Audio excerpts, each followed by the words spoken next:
এই গল্পটি সত্যি এমন একটি হাসপাতালের গল্প, যা এখন কেবল ইটকাঠ ধ্বংস নয়, একটি অভিশাপের ঘর যার নাম বেড 407। চট্টগ্রামের পাহাড়তলির ব্রিটিশ আমলের এই হাসপাতালটি বন্ধ হয়ে গেছে 2 দশকেরও বেশি সময় আগে, কিন্তু স্থানীয় মানুষ এখনো রাতে এর পাশ দিয়ে হেঁটে যেতে ভয় পায়, কারণ এখানে নাকি এক নার্স এখনো কাজ করে, যিনি আর মানুষ নন। 2019 সালে রায়হান হাসান নামের এক তরুণ ডকুমেন্টারি নির্মাতা সিদ্ধান্ত নেয় সে এই জায়গার ইতিহাস ক্যামেরায় তুলে ধরবে। তার সঙ্গী ছিল ভাই রাহিম ও ক্যামেরাম্যান সজল। তারা প্রবেশ করেছিল গভীর রাতে, ঠিক রাত 11:40। ঘড়ির টিকটিক, বায়ুর শোঁ শোঁ আওয়াজ। ভেতরে ঢুকেই অদ্ভুত ব্যাপার ঘটে। পুরো হাসপাতালের বাতাস যেন ভারী হয়ে আসে। রাহিম বলে উঠেছিল, ভাই, কে যেন ফিসফিস করে বলছে কিছু, শুনছ?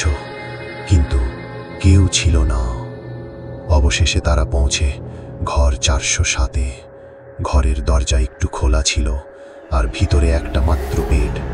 বেডের পাশে একটি টাইপরাইটারে লেখা কাগজ, যার শরীরে অভিশাপ, তার উপশম নেই, সে ফিরবে।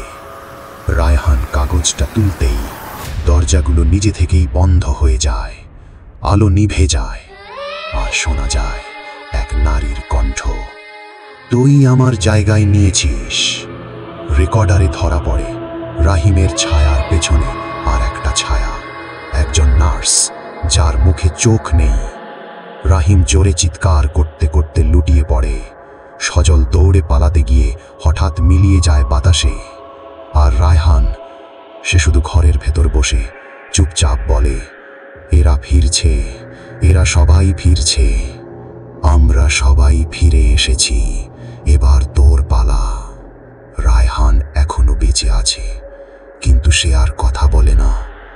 প্রতিদিন রাত 4টা বাজলে সে দেয়ালে আঙুল দিয়ে লেখে, 407, 407, 407। এটা ছিল অন্তিম বেড 407।